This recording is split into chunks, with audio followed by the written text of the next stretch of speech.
Hello, I'm Carol Fleck, and on behalf of the ADDitude team, I'm pleased to welcome you to today's ADHD experts presentation titled New Digital Therapeutics for ADHD in Children.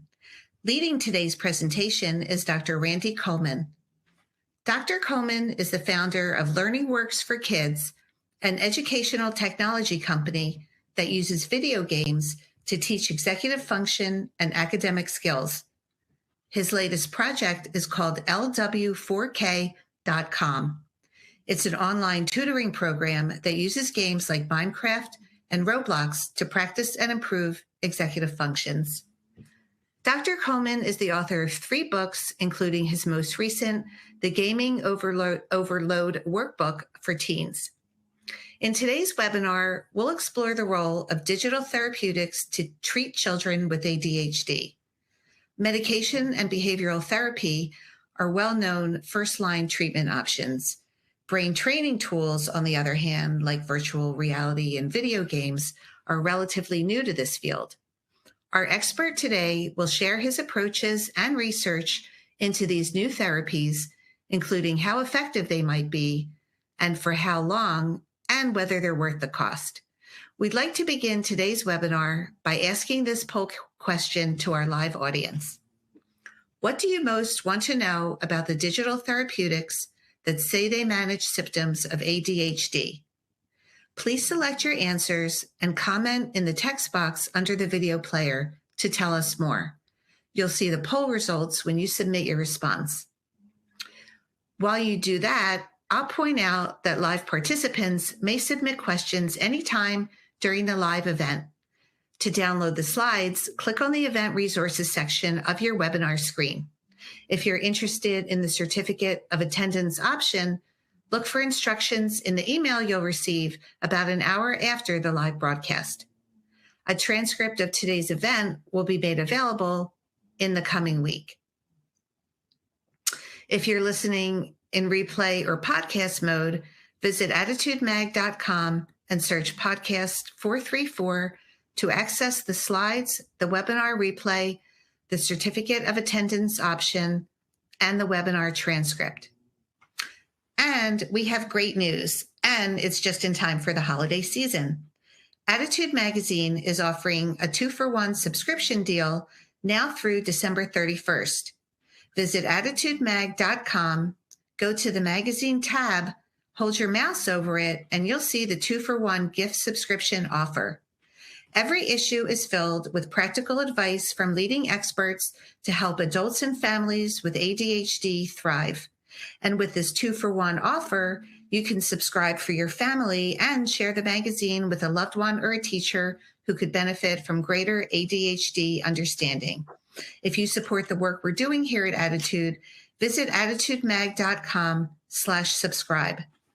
Finally, the sponsor of this webinar is Play Attention. Improve executive function and self-regulation with NASA-inspired technology. For over 25 years, Play Attention has been helping children and adults thrive and succeed. Tufts University School of Medicine found Play Attention significantly improved attention, executive function, academic performance, and behavioral control of ADHD students. Your program will include a lifetime membership and a personal executive function coach to customize your plan along the way. Home and professional programs available. Call 828-676-2240 or click the link on their screen to schedule your free one-on-one consultation. Visit www.playattention.com to learn more. ADDitude thanks our sponsors for supporting our webinars. Sponsorship has no influence on speaker selection or webinar content. So without further ado, I'm so pleased to welcome Dr. Randy Kulman. Thank you so much for joining us today and for leading this discussion. Thank you very much, Carol. I am thrilled to be here for ADDitude Magazine and for all the participants who are here today who are interested in digital therapeutics for ADHD in children. I want to give a little bit of background to myself so people will understand why I am interested in this. I mean, if they're seeing my picture, they'll say, he doesn't exactly look like a gamer or somebody who is that involved or interested in technology. So I want to give a couple of disclaimers that I need to do. One is I'm not a gamer.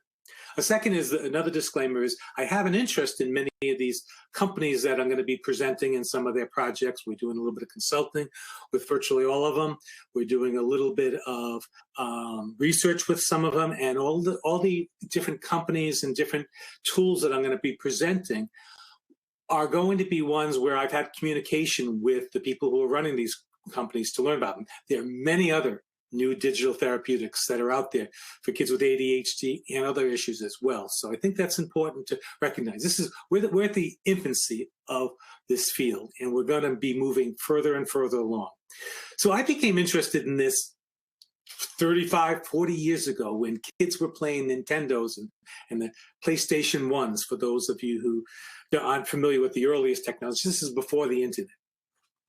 I can recall a kid that I had met. His name happened to be Ryan.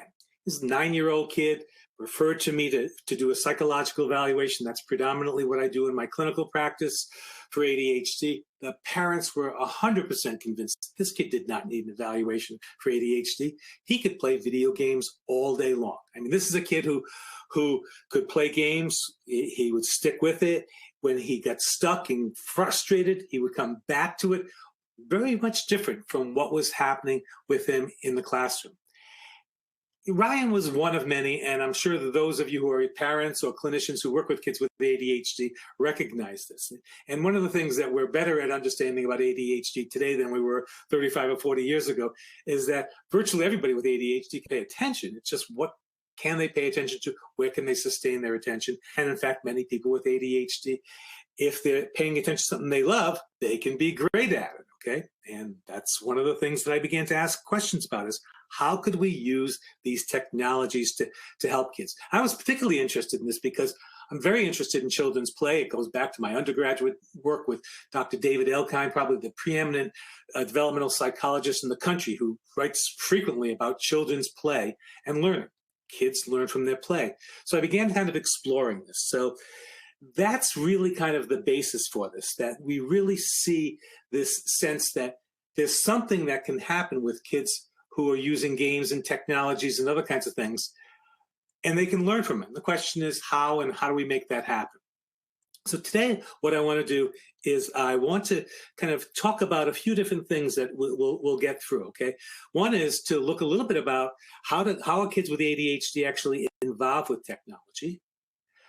I want us to learn a little bit about how screen-based technologies can help kids with ADHD. I want to analyze how some of these things are there right now and how to best use them, and then to describe some of the actual different technologies and tools that are being used.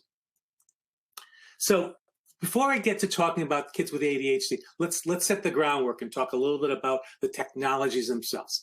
So everybody's familiar with video games. I mean, they have the earliest video games were developed in the actually 1960s, and some people may be familiar with some of the earlier games like Asteroids and Pac-Man and things like that from the 70s. So, and in fact, actually, when I talk a little bit about any of the research, I'm going to be primarily talking about research with video games because those are the ones that have been with us the most. But now there's other things as well. Oh, and by the way, unfortunately, we couldn't really share some videos for these kinds of things. So I put together a set of videos, one of them that really describes the difference between VR and AR and XR, for those of you who want to know more. And you can find those at our learningworksforkids.com website and just search under ADDitude. If you search under ADDitude, you'll see a number of things that can help you to see some of the videos and some of the other information that will support us here. So let's talk about what these are. So there's virtual reality, and that's computer-generated environment, okay, where you have images on making use of the person in their surroundings. If any of you have not tried a VR headset, the Oculus 2, which was now it's actually known as the MetaQuest 2, is incredible. I'm not big on some of these tools because they can actually make older people like me a little bit spacey and do some things to your vestibular systems. But if you use them properly, they are absolutely amazing. We also talk about augmented reality, which is sort of adding a little bit of digital information onto what we're using. The best reference here is the idea of those of you who watch football games, you'll see the yard lines that are marked for first down. They're not real. That's artificial. XR, which is really what people are talking about frequently now, is really a catch-all term for all these things. And artificial intelligence, which we're just beginning to see, is a place where systems and machines mimic human intelligence. And what they do is they can iteratively improve themselves. They can learn from the information that they've acquired. So these are kind of the terms that are out there. Most of the research still, as I said, is about video games. To a lesser degree now, we're starting to see things with virtual reality, augmented reality.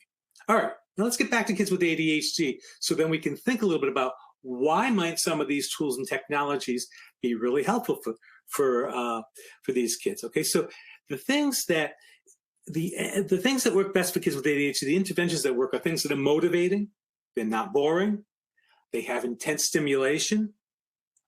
Kids with ADHD benefit from immediate feedback that's meaningful. And all this stuff that I'm talking about is stuff that we've looked at from the research for 30, 40 years now. Repetition and practice is important for them. The interventions themselves are fitting the child's needs in the developmental level and their skill level. And having an opportunity to move can be helpful. Being able to fidget can be useful. So how do we use the kids' engagement, because they can be engaged with video games, to help them with things? Okay, so but these kinds of interventions are the things that help kids with ADHD. So why do we want to use video games and technology to help kids with ADHD? So first of all, a lot of video games, interestingly enough, practice some of the skills that kids with ADHD need to improve and develop. If you ever sit and watch a child who has ADHD play a video game and then ask them questions about it, you will see that these kids are not just playing shoot 'em up games where they're taking some kind of rifle or whatever and shooting at things. They're doing all kinds of strategic moves. They're planning. They're being flexible and adaptable in situations. They're sometimes having to organize things, like collect different things so that they have more health or more life or more money in the game. So these games really practice and use a variety of executive function skills. The games that kids love are games where they problem solve. And a lot of these apps are great. A lot of these games are great for that. Now, I'm going to take a little detour for a second, and I'm talking about games here. We could also think about this in a slightly different perspective. Think about the games as having a place where the kids can practice the skills. Think about, and I'll call this an app, like a calendar app, or an app that helps with note-taking, like Notability, or a calendar app. Those kinds of apps can be used, and certainly are used frequently, to support weak executive functioning skills, some of the weak skills that kids with ADHD experience. But the kids need to learn how to use them. They need to learn how to use them properly, when to use them, where to use them, and maybe most importantly, one of the things I think we're lacking when we think about this is how to develop the habits to use these things. Here's some more reasons to think about using video games, VR, XR, and tech to help kids. Kids love these tools, okay? A lot of times they're the technology experts in the home, so they really get to know them really well. They also learn to do it without having to follow directions, because they just play the games, and by playing the games, they do this.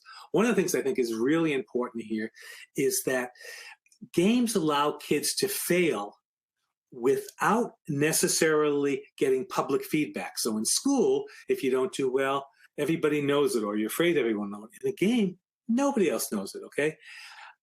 One of the things that we notice about using games and technology to help kids with ADHD is that they persist far more than they would in some other areas.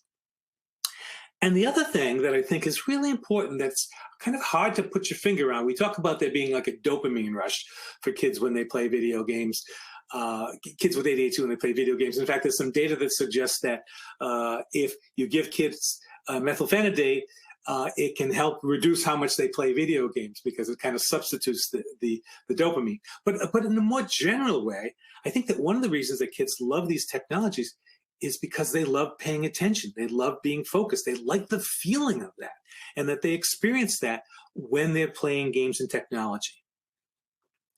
All right, so now I want to ask, well, what do we know about kids and video games and ADHD? What do we know about those kinds of things? Okay, so how much do they play, for example? Well, if you ask almost any parent or clinician, or just observe them, sometimes you'd say they play too much.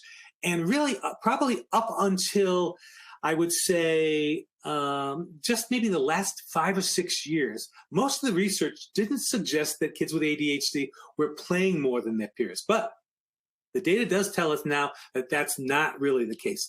And usually what we're seeing is that there are small groups of kids who play too much. And those kids can hyperfocus on the games. Those are the kids who are more prone towards addiction. Now, the reality is that when we talk about addiction in people with ADHD, for example, there's a 2 to 3 times higher rate of addiction for alcohol for people with ADHD than non-ADHD. So there are more tendencies towards addiction. So those are real things, okay? One of the things that we found in some of the research is that kids with ADHD have a much more difficult time stopping playing video games than they do the neurotypical peers. So, these are the kinds of things that we really want to take a look at. They're concerns, but they're concerns for a small group of kids with ADHD, but nonetheless, real concerns. And so we know that these problematic behaviors are there. We know that the more kids with ADHD play with video games, the more likely to show signs of inattention. So, for example, there was a good study done probably about 10 years ago that suggested that up to about an hour didn't matter.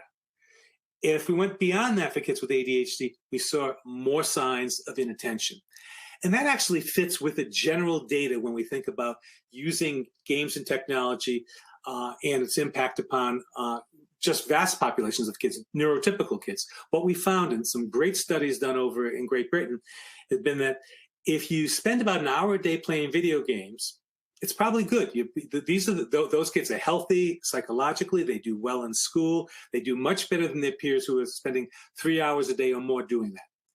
What's fascinating about the research is that those same kids tend to do better on those same measures, the kids who are playing an hour a day, than their peers who don't play at all. Now, what's the logic to that? I mean, the logic, the way it was explained in the study, is that the kids who are playing an hour a day, first of all, there's some benefits to playing video games. There's been a bunch of recent articles, and some of you may have seen in the popular press about how video games can improve IQ scores and can improve intelligence in other ways. Sure, a little, to some degree, that's probably true. But another part of it is, I think that's really important, is that the kids who are playing an hour a day have something to share with their peers. Most of the kids who are playing video games are not playing by themselves. They're playing with their peers. Preferably, they're playing, by the way, with their peers from school that they see on a regular basis. So if you have some issues about that with your own children playing video games, one of the things I always encourage parents to do is have them play games, but make sure they're playing games with kids that they actually know, that are not just online friends, but real world friends. So what we're seeing is about an hour a day, may be actually helpful, but anything more than that from kids with ADHD, we've seen some problems with that. So I want to talk a little bit about some of the research on positive aspects, and there's a lot of research that suggests some positive aspects to playing with video games. In addition to some of the stuff you're seeing here about things like improving processing speed, we've seen stuff where it can improve reading fluency.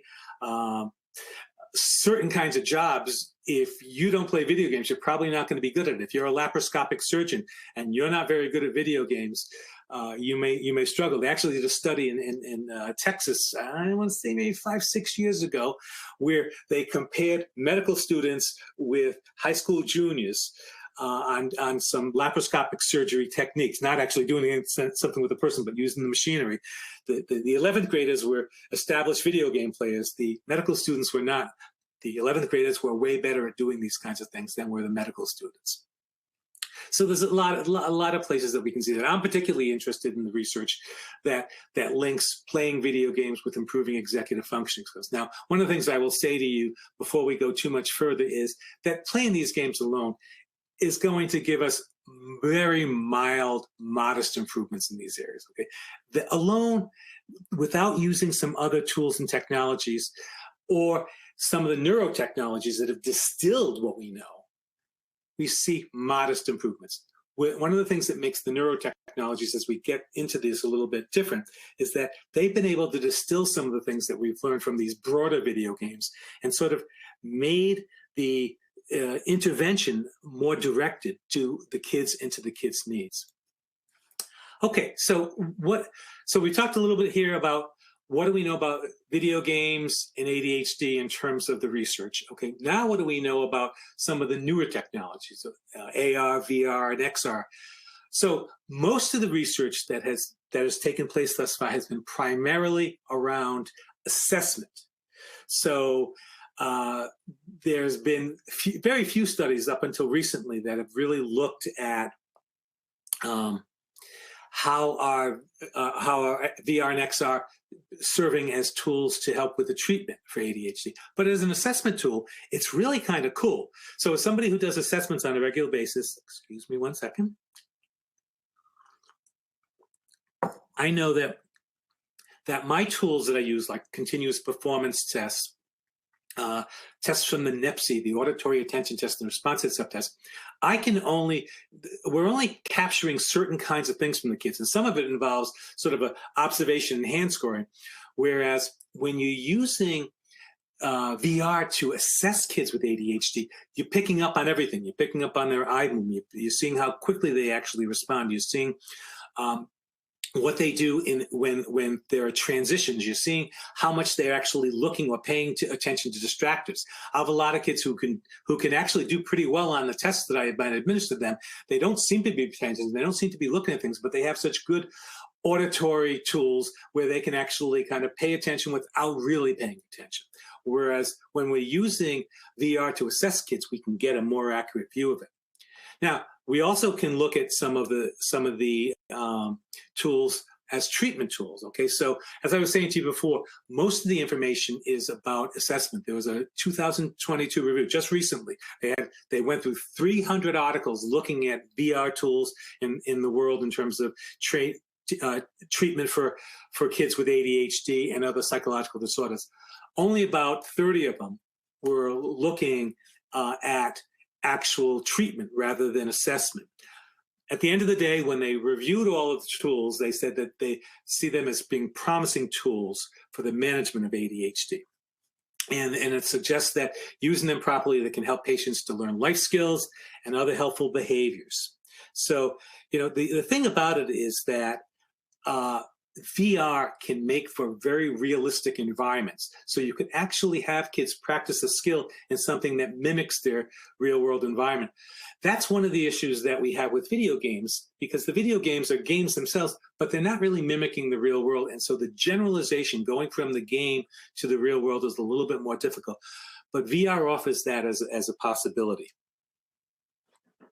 Okay, so we've thrown around a number of terms, and now I'm going to introduce a few more to you. Okay, digital therapeutics, digital medicine, neurotechnology. So there's a number of different ways to look at this. Okay, so one of the things I would say to you is that the digital therapeutics, when we talk about that, digital therapeutics are medical interventions that are evidence-based, they're prescriptive. A lot of the folks who are involved in this are seeking government approval in the US, FDA approval. So, and that makes it for very rigorous standards. Okay, the companies and tools that we're looking at here are, first of all, they're well researched. They're usually very targeted. They're usually kind of targeting a very specific thing as opposed to broadly saying we're treating ADHD. They're treating something very specific, okay? And like I said, the research is really quite good with these, okay? There are lots of other kinds of things that we can use for digital health, that just collecting information is going to be important. There are a number of apps and games out there. For example, one of the tools that many people who are here might even be using is an app called Calm that's used for helping people to relax and meditation. There's actually, they now have a new part to it that I've had a number of my patients present to me that they're using called sleep stories, helping them fall asleep. So we have these kind of digital apps that are helping people with anxiety, depression, and many other kinds of things as well. So what are the main characteristics that we see when we're looking at this, okay? So first of all, as I said, they're really usually evidence-based. They're doing a lot of research, okay? One of the things that makes video game-based digital therapeutics and digital medicine different from regular medicine is that they're algorithms rather than molecules. And what that really means is that if you develop a medicine, which can take many, many years to develop, it's based upon certain molecules and not easily adaptable. Whereas the algorithms that are being used in digital-based therapeutics are very adaptable. And in fact, most of them are designed to work directly with the child. Some of them that have what we call more closed loop techniques, where they're kind of evaluating where the kid is at and making almost moment by moment feedback about what to do and how to introduce the next levels of challenges or how to reduce the challenges, so that the algorithms are kind of being used, and the algorithms can be adapted and changed. And so making progress with these tools is going to be much easier than having, say, for example, introducing a new medicine. And the other thing that really has impressed me, and as I said to you, I've spoken to all the different tools and technologies and companies that I'm talking about today are people that I've talked to and had conversations with, and there are many other ones. But the thing that struck me most at this point is that everyone is saying we have this sort of really clear intervention. It's a tool in the toolbox. No one is saying to me or to anybody else at this point that I can see that this is the cure for ADHD. And I think that's one of the differences that we're seeing right now that's going to be quite different. And especially if they're looking for FDA approval, that they really need to be able to say, this is what we're targeting. It's very clearly targeted. There's sort of a, how do I say this? There's kind of a skeptical approach to some of these tools and techniques, in part, I think, because of some of the brain training technologies that have been out there in the past that probably oversold themselves and kind of made it so that they can make you younger. Well, they help a little bit and they help with some specific things. And there's been a lot of kind of research to suggest that these tools weren't quite what they sold themselves to be. All right, so let's start talking about some of these tools and technologies. So let's start with Mightier. So Mightier is a series of video games, and it's designed to help kids build their emotional regulation skills. Okay, and Mightier and some of the other companies as well here. One of the things that I really respected is that they have started with video game makers, developers. Okay, they didn't start saying, okay, we're going to do something and then we'll find some kind of boring video game to help make this happen. They said, we need to make the game interesting and engaging and fun. Keep in mind that they want kids to play these things. In order to get better at anything, you need to put in time, effort, you need to be motivated, you need to be persistent. By definition, we want them to be attentive because we want them to really be focused on what they're doing. And so the games have to be interesting. The competition for these neurotechnology companies is quite high. The bar is high. I mean, playing a game like Fortnite or Pokemon or Animal Crossing, those are really exciting games for kids to play. So these games have to be good. So Mightier, as some of the other companies, they started off with folks who are game developers. And so what they use is they use an armband to measure heart rate, and the heart rate controls breathing and therefore controls the game and the progress you can make in the game. So they're targeting emotional regulation, the capacity to handle frustration and stress. So, and you can see a little bit of how it works. The wireless heart rate, they get feedback directly as to how they're doing. They get instruction about how to calm themselves within the game. So this was interesting. So this is one of the tools that we've done a little bit of research in our office. And what we found in talking to parents and the kids is that they really saw some improvements in anger and frustration. The kids told us they were able to start to tell themselves to calm down, to know when to use deep breathing. Most of them found their breathing exercise to be helpful, and oftentimes now they're doing it on their own. The one thing that I think was a little bit of a struggle for some of the families is finding a routine for this, finding a regular way to do this. Some of the kids lost a little bit of interest over time, and one of the things that Mighty is doing is they're addressing that by making new and more exciting and interesting video games. So, and that's certainly part of what happens to kids with video games in general. Yeah, and it's really been something that the kids have liked. I accidentally found out about it with one of my patients once. I hadn't even recommended this to them, and they came back to me and told me they'd started using it, and they were really thrilled with it. And their child had been referred to me because of emotional regulation issues, so it was really cool to see. So another one is Play Attention, okay? Play Attention is a little bit different. This is a more computer-based program that integrates feedback technology. It's kind of a neurofeedback of sorts. And again, it uses an armband. And the armband controls what's on the screen, and the person gets to feedback to know whether they're paying attention or whether they're not paying attention, okay? So the goal of it is to support learning to direct their attention and to sustain their attention to the task. So what happens is here that's interesting, it's less of a video game that's engaging and interesting in that respect, and it's more of a feedback loop that helps the players, and the players, by the way, in this case, can be both kids and adults.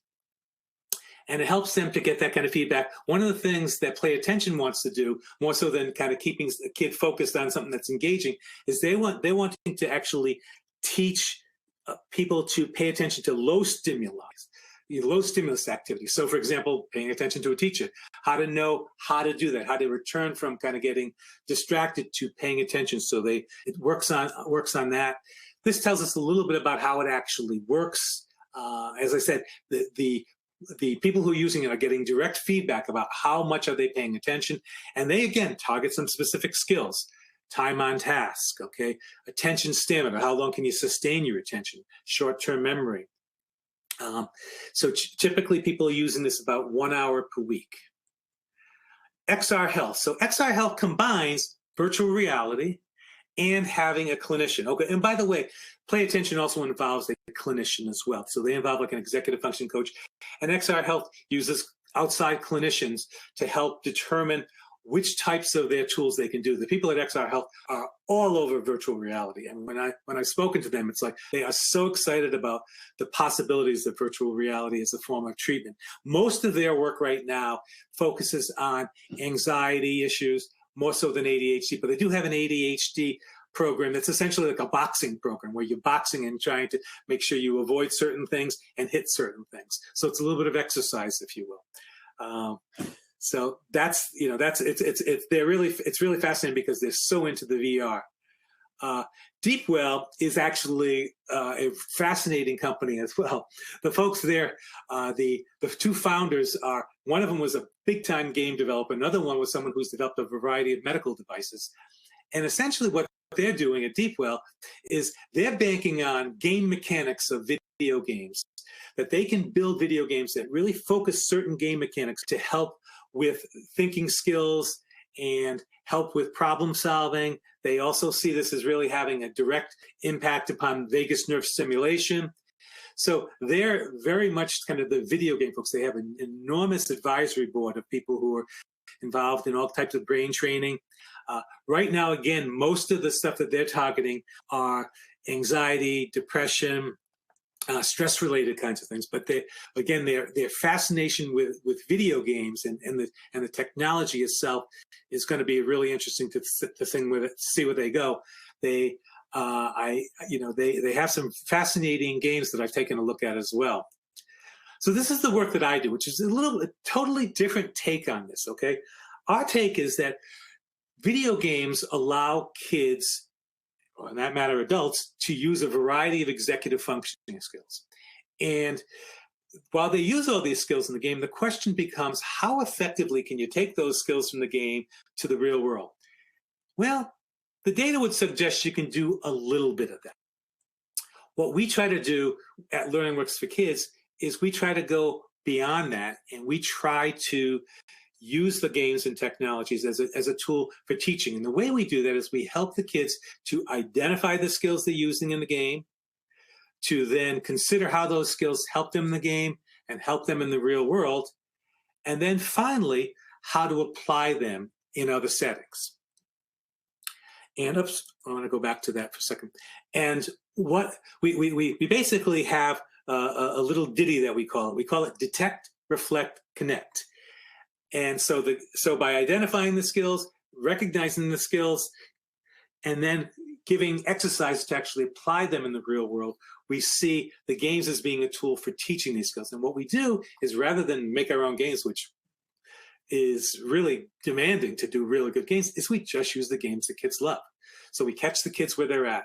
So and the way we do this with live classes where we have live instructors, and then we have series of self-guided classes where the kids can actually watch really cool videos that we've made that give them projects to do, teaching them about how they're using the skill in the game, and then have them essentially do a series of projects, and then they have to do a project outside of the game that actually applies the skill. And for that, they earn rewards and other kinds of things like that.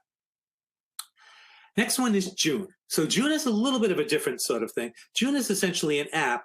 It was originally developed to help parents assist their kids in getting their chores done. And what they do is they have a June game. So there's two different things. The parents fill out something that says, here are the tasks and things that I want my kid to do. And my child's going to earn some rewards for completing those tasks. And those rewards are going to help them in the June game itself, where they earn coins and experience points through this by doing things. So they go through this game. It's kind of it's a fun game that the kids enjoy playing. They collect new characters. They do other kinds of things.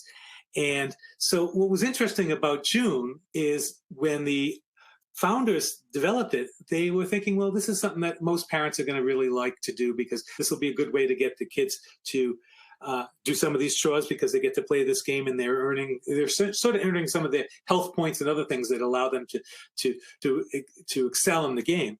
Well, what they found is that their super users were parents of kids with ADHD. So they started to focus this a little bit more on ADHD and looking at how could they kind of model this so that specific executive function issues like task initiation and task persistence could be utilized in the game. So it's kind of a cool tool for parents to use. Now, one of the things they kind of anecdotally told me is that a lot of parents are telling them that they have a lot less nagging with their kids now. They're playing June. So and in our office, we just started doing a little bit of research with June.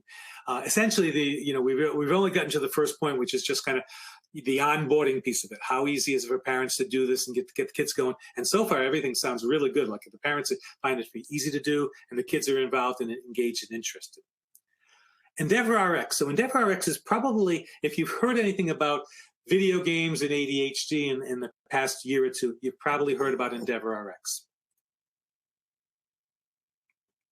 So EndeavorRx, again, developed by gamers. Okay, the EndeavorRx kind of came out of some work done by Adam Gazzaley, who's a psychology, developed a game called Neurotechnologies, and I think it was out in 2013. And at that time, it was actually designed for adults.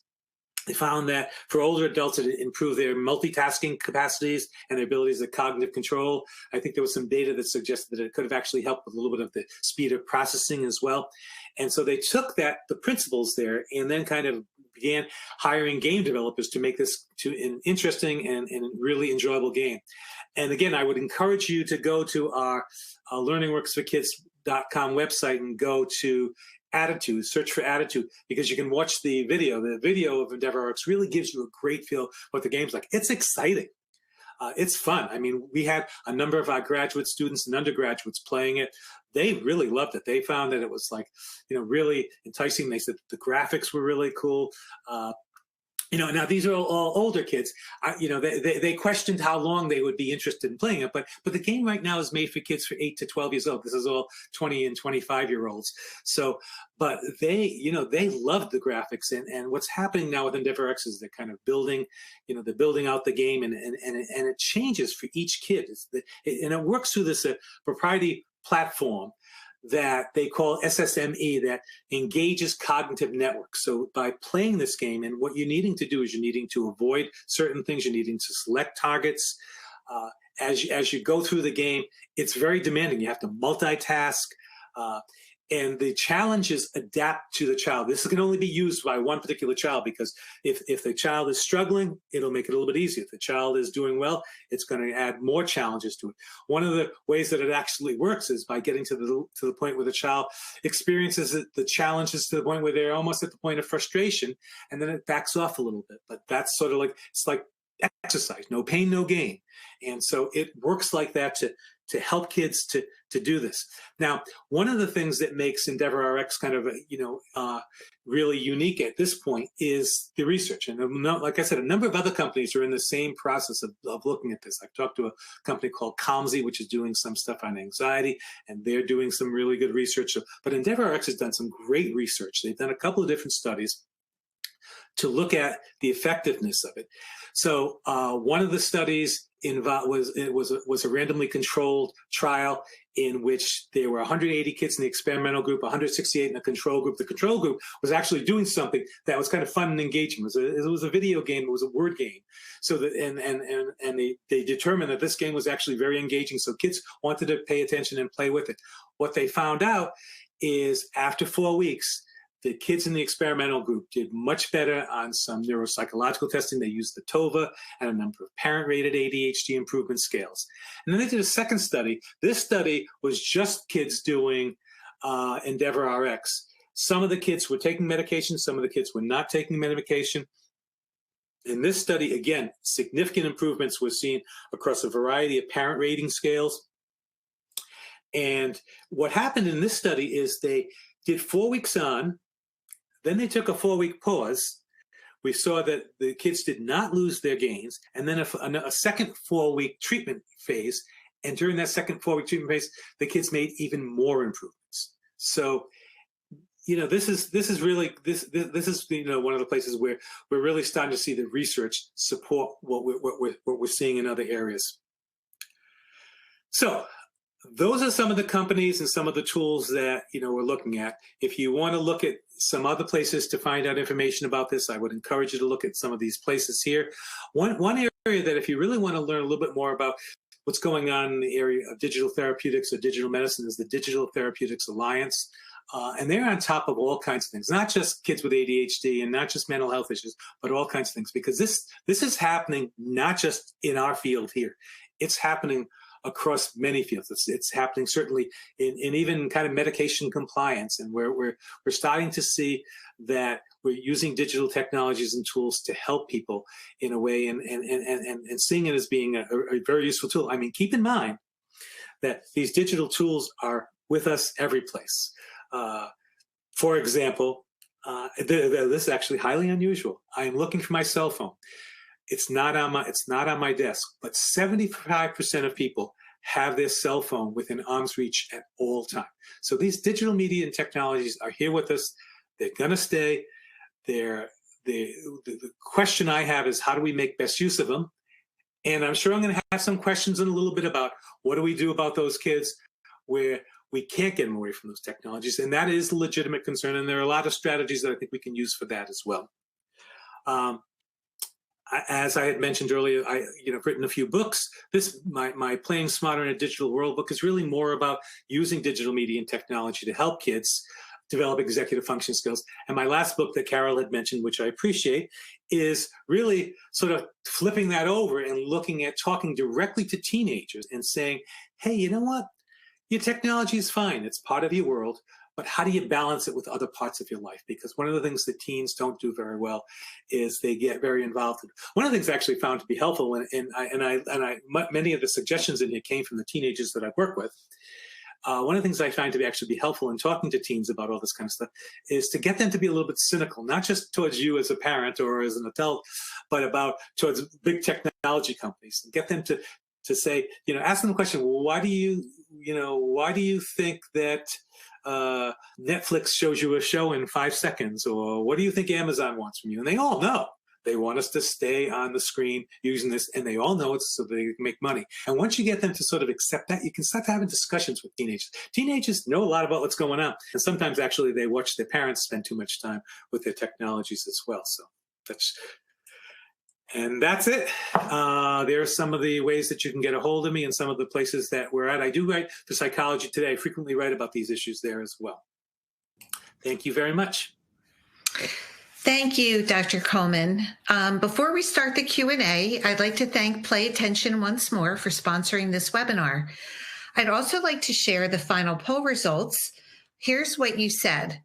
25% asked what research has been done. 22% asked, how do we know if these digital therapies are working? 19% asked, do digital therapeutics work equally well for kids with hyperactive ADHD and inattentive ADHD? 14% asked, for which age range are these most appropriate? So let's start the Q&A. So naturally, we had quite a few questions around how long do the effects of these games last in the real world and at school, and how often do you have to play to see these lasting effects? I know you addressed this. If you could talk a little bit more about that. Sure. So thus far, the data is a little bit limited. As I said, we're really in the infancy. This is at the bottom of the first inning, as I like to say as well. We're just beginning to see, what's going on and how long these kinds of effects last. The best research is the research that the folks at EndeavorRx has done. That's suggesting that it's lasting for a while. That they're seeing effects after kids have stopped it and continuing it. But because these technologies are so new, we can't look and see is it helping 2 or 3 years down the road at this point. We really don't have any great data on that. Okay, I wish I could tell you that we did, but we don't. So how would caregivers and parents know if it's working for their children? Sure, that's an excellent question. I think, and that's one of the questions that I think each and every one of these technologies is asking themselves: is how do they know? So I think that one of the ways that they can know is that they can observe their kid using some of the technologies in a way where they're really focused on it and they're enjoying it, and then they're actually applying it. They're doing a little bit better in school. They can see them increasing the amount of focus and attention that they have.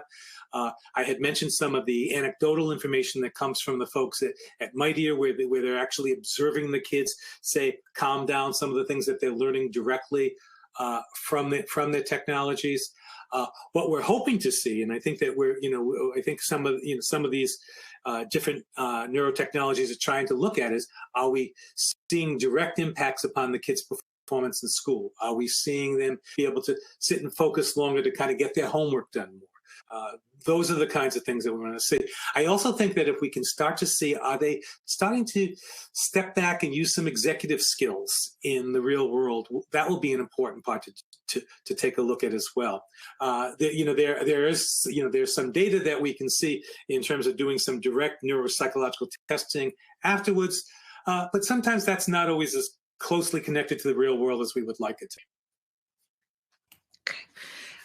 Do these digital therapeutics work equally well for kids with hyperactive ADHD and inattentive ADHD, like we asked in the poll question?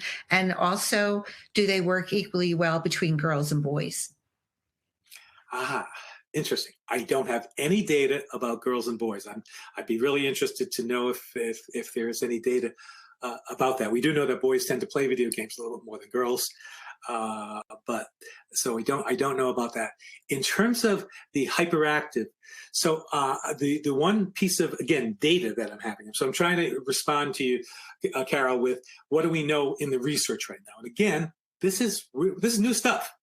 This is new stuff. So the best data that we have is that the people who have used EndeavorRx have stated that it can be helpful in a population of kids with inattentive type and combined type. They did not have any data saying it's good for primarily impulsive, hyperactive impulsive type. So my inclination is it really varies with the kinds of interventions, because and maybe I really should have said this at the beginning. I think we really need to look at each of these different tools and technologies and all the new ones that will be coming out as well, is to seeing what are they targeting. Okay. So, for example, if something is targeting, say, skills such as task initiation or task persistence, that's what we want to see. Is it really helping with that particular skill? So a lot of it really has to do with the particular skills and the things that they're targeting.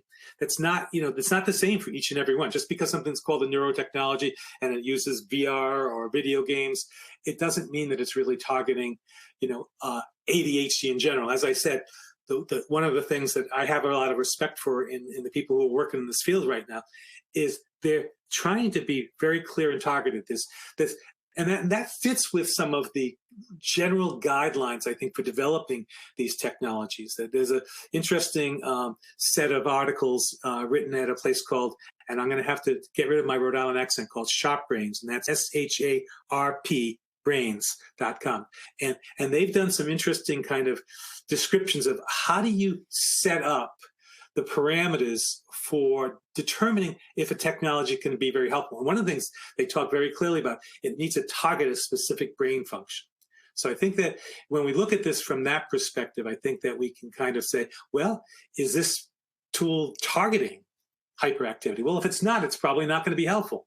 I'm not aware so much of tools targeting hyperactivity, although one might think that difficulties with regulating emotions go along with difficulties in regulating behavior. So maybe some of the tools like Mightier that are targeting kids' emotional regulation issues might have a little bit of impact upon kind of kids not behaving impulsively. But I don't have any data on that. Right. So we've had quite a few questions around, will these technologies work for younger and older teens? Because some of the games that you had recommended were for between 8 and 12. Mm-hmm. So will this work for younger and older teens? And we actually had questions around, could this be helpful for adults as well? So Play Attention is for adults. So we can start with that. Most of the other ones are really more focused on younger kids. I am sure that many of these companies are looking at this, and in their pipelines, they're thinking about how can they do stuff for older kids. But again, they've been very targeted. They're not trying to say it helps with a teenager with these kinds of things.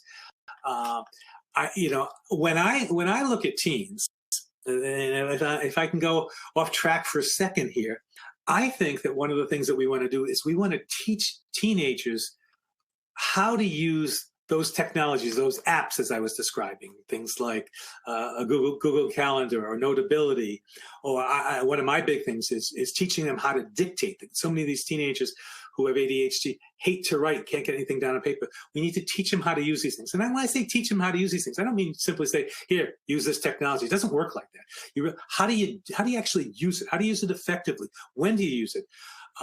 What are some of the kind of techniques you can do to kind of make this helpful? And more importantly, how do you make it a habit? How do you generalize this stuff? The biggest issue that I think we're going to see with all this stuff, and I think this is really underlying some of these questions, which is how do we get this stuff to generalize? How do we get, so one of the questions earlier was, well, how long are the effects? If I can reinterpret that, it's like, I could say, well, how well does it transfer to other activities and to sustain those activities? And that's going to be one of the next steps that I think a lot of these companies need to do, is to think about how do you do this and help with the generalization. That might be combining with another technology. That might be building in generalization principles into their technologies.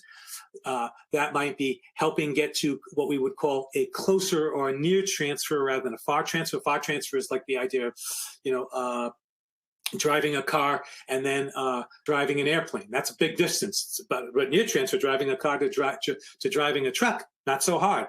How do we get closer to that? And certainly VR and XR is going to allow us some opportunities for that as well. And that will, I think, help us to see that not only will they be able to learn it in the technology, but learn it in other places as well. Dr. Kulman, we had quite a few questions around insurance. Are these therapies covered? Do you need a doctor or a therapist referral to have a better chance at getting this covered? Could you talk a little bit about that, please? Sure. So at this point, of the ones that I presented today, two of them talk about using health insurance. That's in EndeavorRx. And so EndeavorRx, they're working with insurance companies to get it covered. It depends on the insurance company. And the other one is XR Health, because they're using therapists, and depending upon, again, someone's health insurance, part of it may be covered as well. The other ones, I'm just kind of glancing through my stuff today. I want to make sure I'm not skipping any. I don't believe that any of the other ones are eligible for health insurance. It may well be that some of the companies are looking into that themselves, but I'm not aware of that. Okay. So we have a few questions around neurofeedback and how these digital therapeutics compare with neurofeedback therapy. So, I'm not an expert with neurofeedback per se. That I think that some of what is being used in play attention is similar to what is done in neurofeedback, but using other kinds of technologies in addition to that.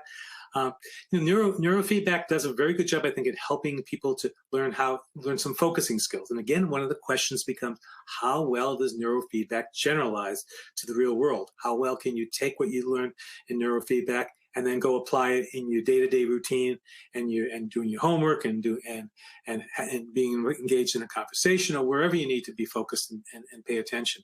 So one of the things that I think makes these tools different from neurofeedback is that it's far more engaging. And that engagement piece, that attention, I talk about with kids with video games, I call it engagement. Kids, when you see kids engaged, they are really focused. They experience that sense of flow. They're right there and more persistent. I mean, if you want to learn something, pay great attention to it. Get very involved. Be very focused. If you're very focused, you're going to learn something better. So, in my sense, this is kind of the next step beyond neurofeedback in terms of using some of those technologies where we've made it really engaging and interesting. And that's going to be one of the keys that makes this stuff work. Are there certain profiles of kids with ADHD, perhaps other comorbidities such as ODD, where digital tech therapy may be helpful or less helpful? That's an interesting question. Let me think about that. My inclination would be to say that many of these technologies are going to be ultimately better at skill building and skill development, as well as working on improving certain brain functioning that will be helpful for kind of focusing and paying attention. So that makes me really feel as if the kids who are maybe less impulsive, less acting out kids may not benefit as much, that they may benefit more from more conventional, traditional behavior management kinds of programs. That would be sort of my take on that. Right. Well, unfortunately, that has to be the last question because we're almost out of time. But thank you so much, Dr. Kulman, for joining us today and sharing your expertise with our ADHD community. I'd also like to share that Dr. Kulman wrote a user's guide to digital therapies in the winter issue of ADDitude magazine. It's on the cover. So thank you for that. And next week, our free webinar is titled Emotional Regulation Difficulties in Youth with Dr. William French. And we hope you can join us. Thank you so much. Thank you, Carol.